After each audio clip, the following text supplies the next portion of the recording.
This is the morning brief from the Economic Times.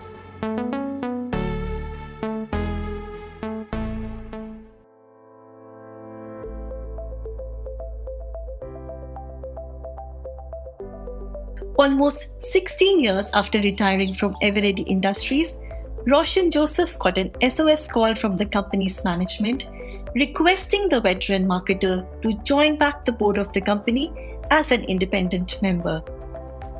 It was 2020. Eveready, the former jewel in the empire of industrialist B.M. Khaitan and later his son Deepak, was in deep distress and could do with a helping hand from one of its legendary executives to turn things around. I've always been in touch with the company in one way or the other. And it was, I think, about 2 years ago that I was invited to come on as an independent director for Eveready. And I have watched the company move through the difficult times again, and now coming on to really solid waters and moving really with speed.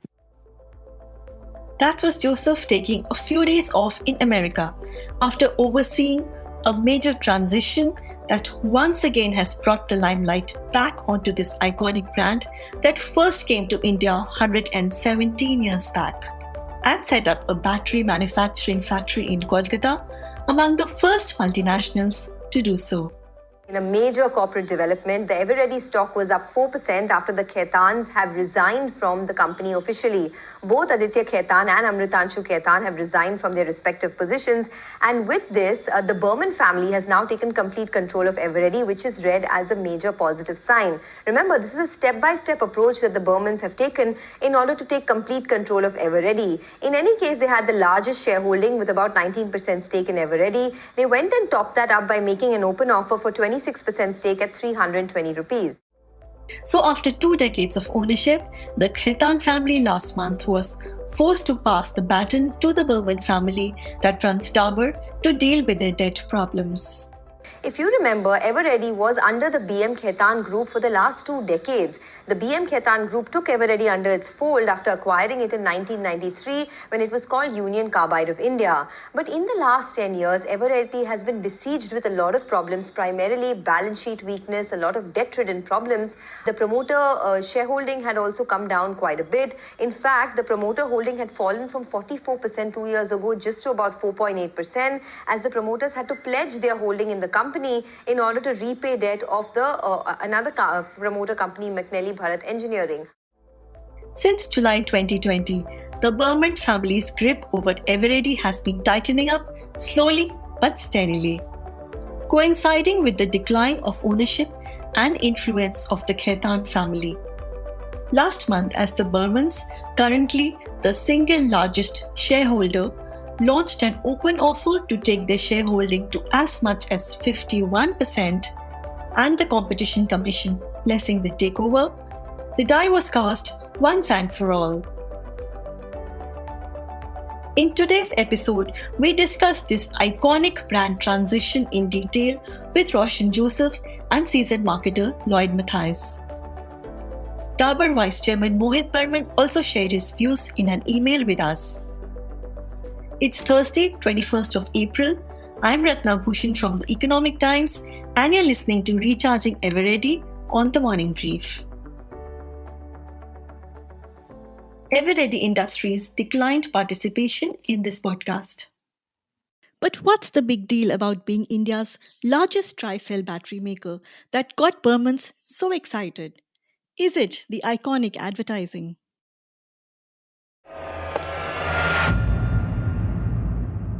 Give me red. Give me red.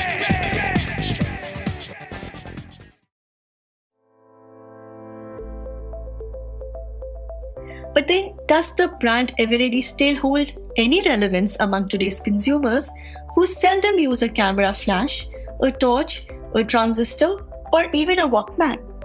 We found out it was exactly the same existential question that confronted Joseph way back in 1991 when he was working with the company as a senior marketing executive.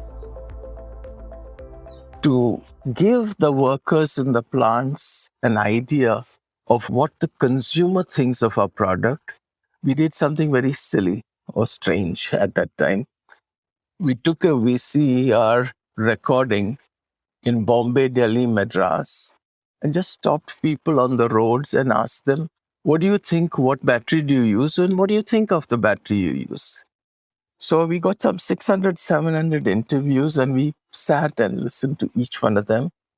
And I found a certain pattern. The older consumers, the postmaster, the school teacher, spoke very highly of Eveready. And the youngsters who were then onto the Walkman didn't speak at all of Eveready. We were losing the new generation. So we called our ad agency and we told them, hey, the positioning at that time was for your transistor. Transistors ka sartaj, the battery that's best for the transistor radio. But by that time, transistors were giving way to Walkman, tape recorders, and all kinds of new equipment, flash, photo flash. Even though Joseph was convinced a brand makeover was a must to add some bite to the brand, his first challenge was to convince the advertising agency that had been working on it for years. Somehow, the agency just wasn't ready to shift the positioning.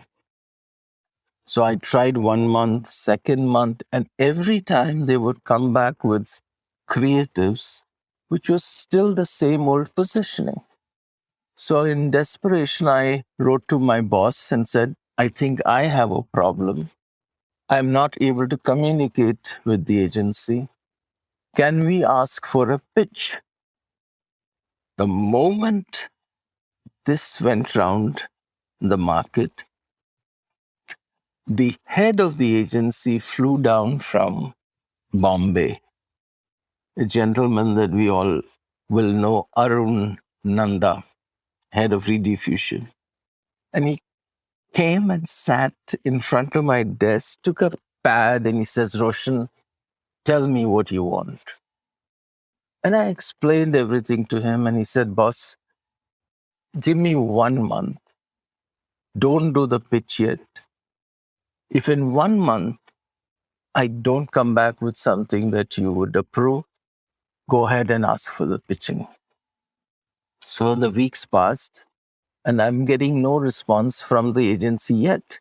So I called up the agency and said, should we book our conference room for the presentation? They said, no, don't bother about the conference room. We are making arrangements.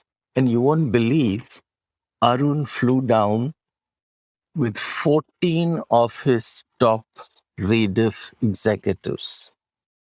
They booked Taj Bengal, and they invited the whole senior management team of marketing and sales. And they made this presentation. They enacted it. They did all kinds of things to convince us. And the 3 words that came through was, give me red. Give me red! Give me red! Give me red! Give me red! Give me red! Give me red! Give me red! Eveready. The tagline Gimme Red went on to define a generation, but the first few weeks were hardly that black and white. Or shall we say, in this case, it was rather only black and white. At that time, 65% of all TVs were black and white. So my boss walked into, when the film was ready, Mahesh Mathai made it incidentally, superb filmmaker. And he said, you said, give me red, and everything is in red. But 65% of the TVs in India are black and white. So at those days, we could alter the colors to do it black and white. And he looked at it and said, this is just a waste of money.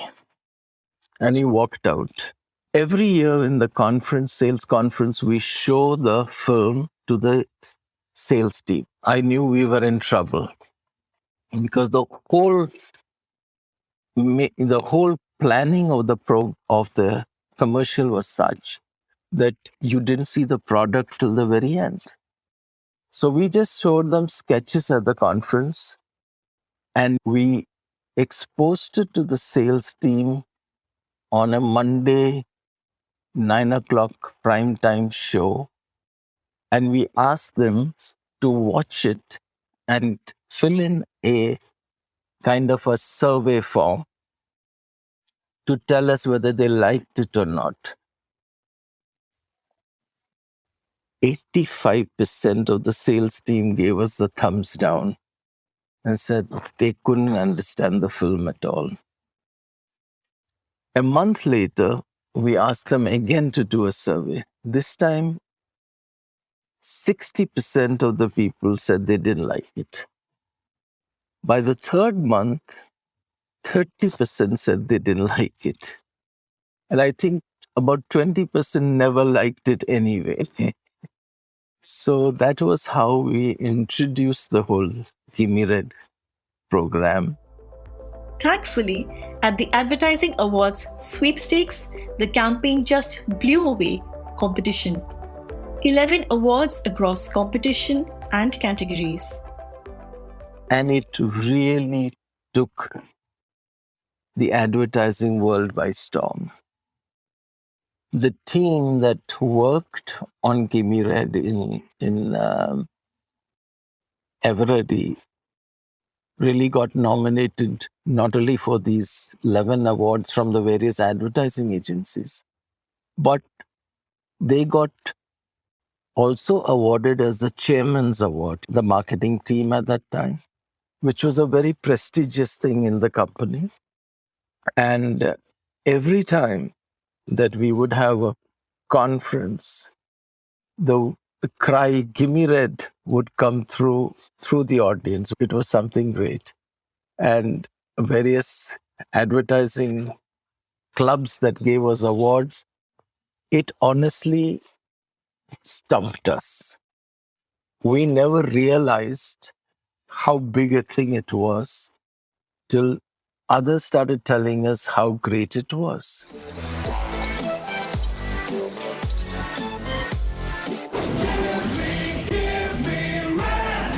Eveready LED.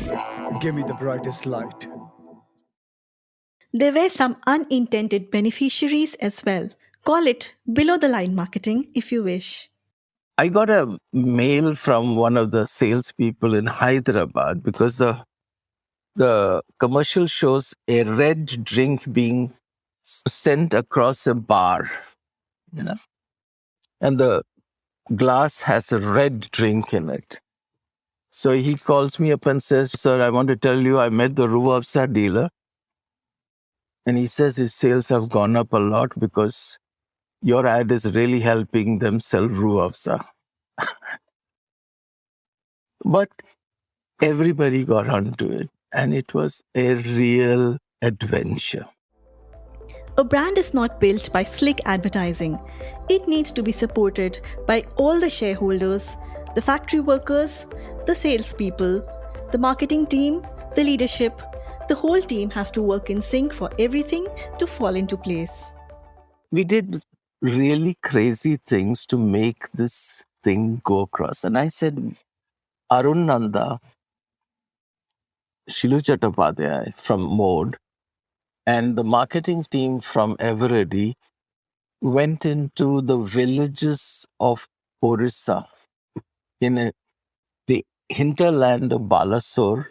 We went into villages and spent 2 days talking to villagers about what they use, what they understand. And we found it really interesting because a lot of the young people in the village were no longer there. They're all gone to the cities. And then one young boy came and we started talking to him, very young guy. about batteries. And he seemed to know what batteries were used for, why they used it. And when we asked him about any battery he knew, he said something like Kimeret, which sounded so much like Gimme Red. Arun and I nearly fell off our chairs listening to this kid. So it went deep into the hinterland of India, because in those days, of course, we had only our one Doordarshan that could carry it all across. And that is how we looked at how to build the brand. To draw in the crowds in the cities, even competitions were conceived. Normally, in a consumer contest, you ask a question and the participant is supposed to give an answer. But this time, the agency came up with something really interesting. They said, we'll give you the answer, you give us the question. So the answer was, Gimme Red. We got thousands of participants who took part in that, and we had some crazy answers to it. The funniest one, which I still remember, was when God was distributing bottoms to the animals. What did the monkeys say? Give me red. The one sleepy brand that only the old could relate to was truly recharged for life. Research done showed that difference.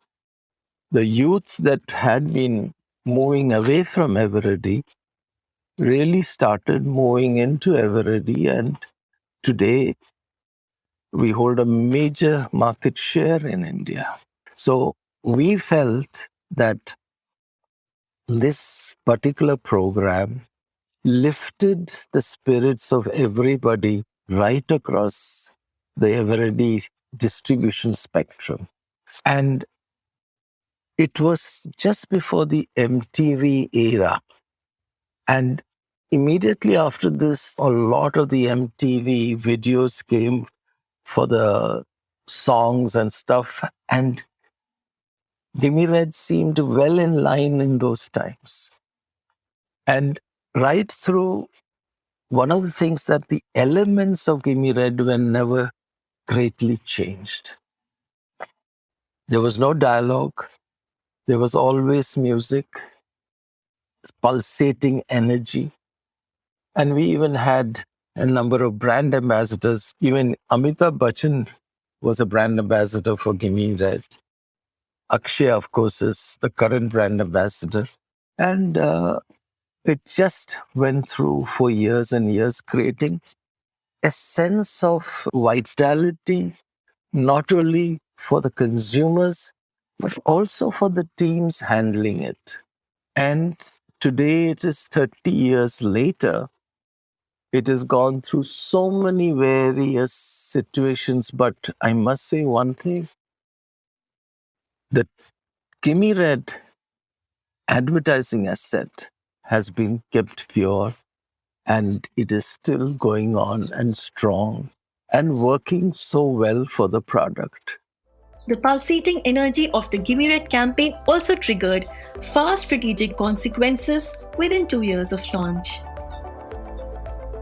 The original owner's Union Carbide had a suitor knocking on its door, a maverick from Kolkata called Deepak Khetan and his father, Brij Mohan.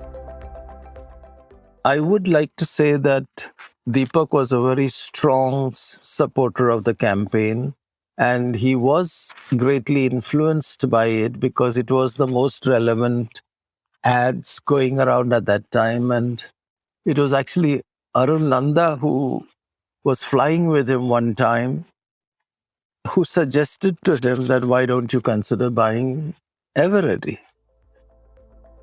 And he did.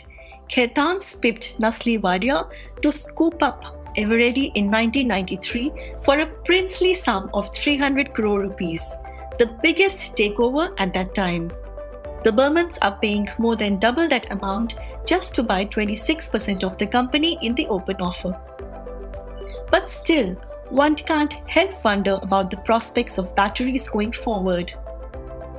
Competition has only gone up with multinationals like Duracell and Energizer spending millions of advertising dollars. But incidentally, also explored buying the brand as late as 2019, but the talks eventually failed. Even diversifying into newer categories through brand extensions like CFL bulbs and appliances. But for how long?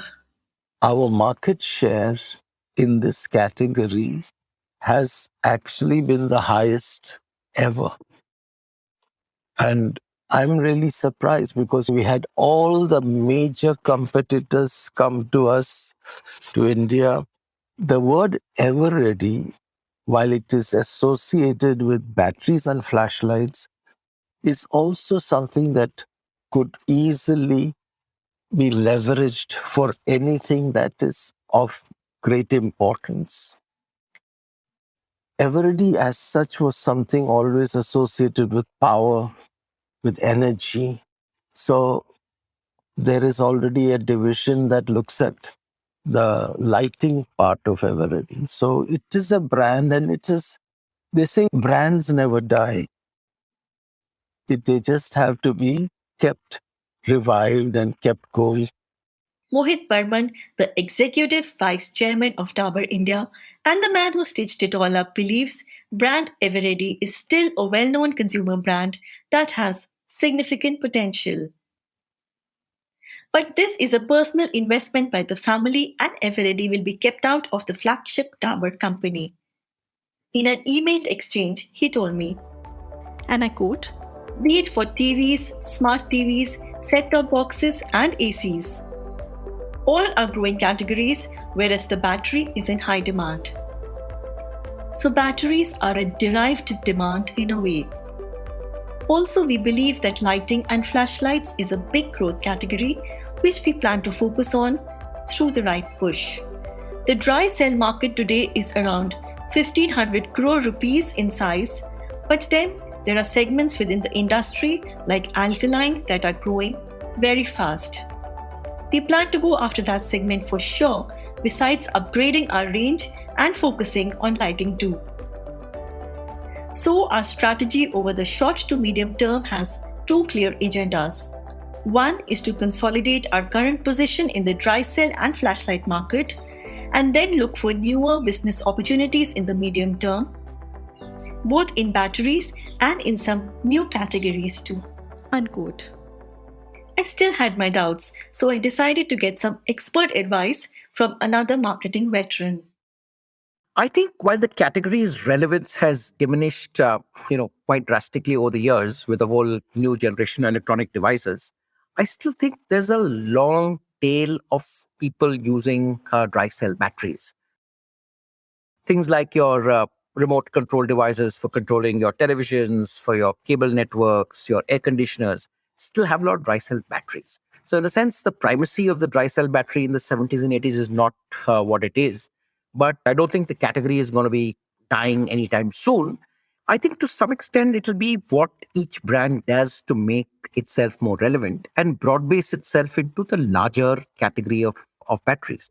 That's Lloyd Mathias, ex Motorola, HP, Tata Teleservices, and PepsiCo. Eveready, he feels, can easily take a leaf off some of our homegrown heritage brands and get inspired by their makeovers. To my mind, the best example really would be what Enfield or what Eicher has done with the Enfield Bullet, right? So in a sense, the Enfield Bullet is one of the clearly a legacy brand, very popular in the 70s when Yazdi and kind of Java and mobiles of that era were relevant. What they did was kind of evolve it into a cult status. And today, the Bullet kind of enjoys a pride of place. It's almost like clearly the Indian version of the Harley Davidson. Another category I would think to some extent is Saregama, right? I think the whole device, the way that they kind of kind of repurposed their vast treasure house of Bollywood music to a whole generation of people for whom they sold as a nostalgia device, right? Even catchphrases like "Gimme Red" can have tremendous brand equity and nostalgia value, like some of our other loved brands. It's a fairly timeless line. At that point, Gimme Red was new and different. But I think today that line can kind of be repurposed. I think the nostalgia value or the appeal of that line is still so strong. The closest likeness I have to it is something like Thumbs Up's Taste the Thunder. Right? Taste the Thunder was originally used in the 90s. I think the line Hamara Bajaj has been one great creation that has lasted the test of time. Another one is I Love You Rasna, right? It was the line they used when they launched the soft drink many, many years ago. That still stays very relevant and is still used extensively right across the line, including its packaging. Then, of course, the famous line from the National Egg Coordination Committee, Sunday ho ya Monday, Rose Khao Ande.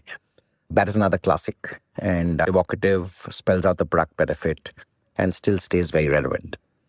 And the last example I can think of is Wa Taj, the line that was said by Ustad Zakir Hussain.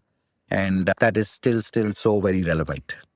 It'll be quite logical for Eveready to extend itself across the batteries categories, right? So from just dry cell batteries to the whole concept of rechargeables, lithium-ion batteries, I think that's one obvious route that they can go.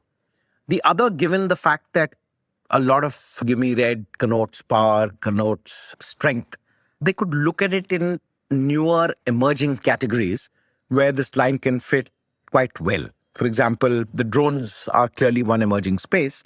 And I'm sure over time, power being one of the aspects and longevity, I think this can extend itself to even a category like drones. Extending across the battery suite from dry cell to alkalines and rechargeables are no-brainers. Lithium-ion batteries are meant to recharge our future, and maybe if the Burmans are ambitious enough, they can experiment with that segment too.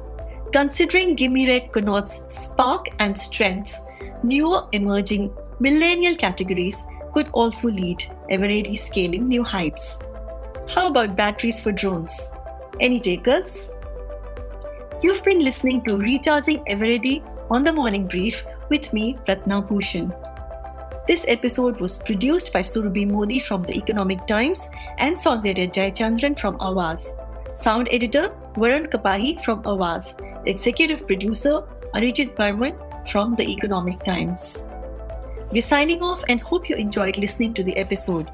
Do share the episode on your social media networks.